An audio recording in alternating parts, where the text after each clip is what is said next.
This playlist, this is an introduction for what's going to be a long playlist about how to properly help and give the best information possible to your patent counsel.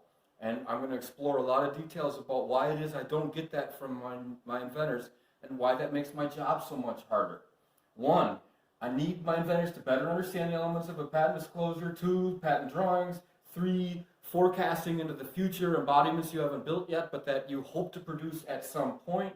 And then 4, not trying to get ahead of yourself and discuss what's going to be in the claims and hold back information because you don't want it in the claims.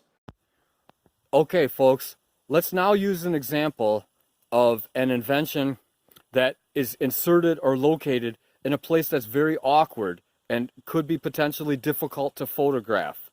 And this does happen. A lot of the best inventions are good because they simplify some kind of difficult mechanical process. And I'm just going to use the example of a wheel well of a car.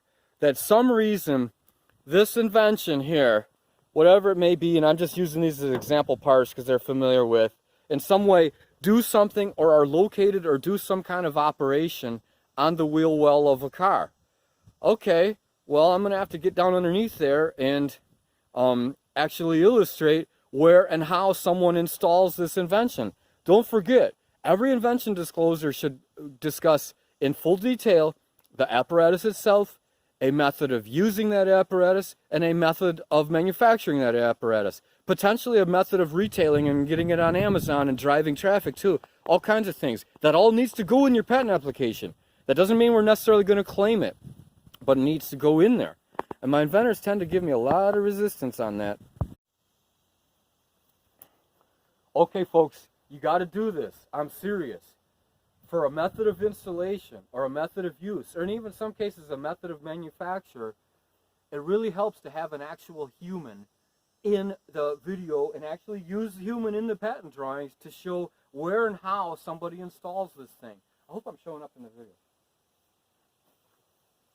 So that means somebody's going to have to get down to this level and actually crawl in here and show in the patent drawings how the invention works and what it does.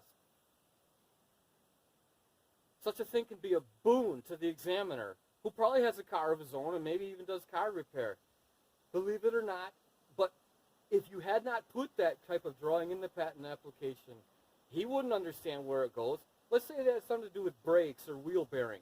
I don't want to pull this wheel off and jack up the entire vehicle, but if you have a drawing, which doesn't cost that much, to show someone accessing the interior of the car, the examiner will get it, especially if he's in a hurry and doesn't carefully read the full disclosure, but is just trying to give himself a rough outline of what the invention does and how it works. By the way, I'm sitting near anthills. I'm going to get up.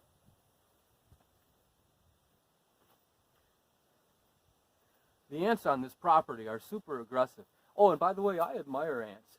Ants are excellent entrepreneurs and work extremely well in a team. I have a great deal of respect for them as a species, but I'm going to crawl down in there with them one more time, very briefly.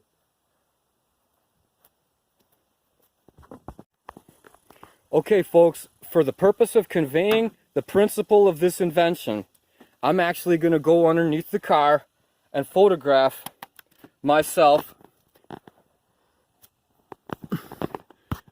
doing some kind of operation. I don't know what. It goes here, you turn it around, show how it attaches, show how you use this tool to do something.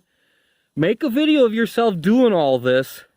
It will really help your patent counsel, and it'll really help the examiner understand what your invention is.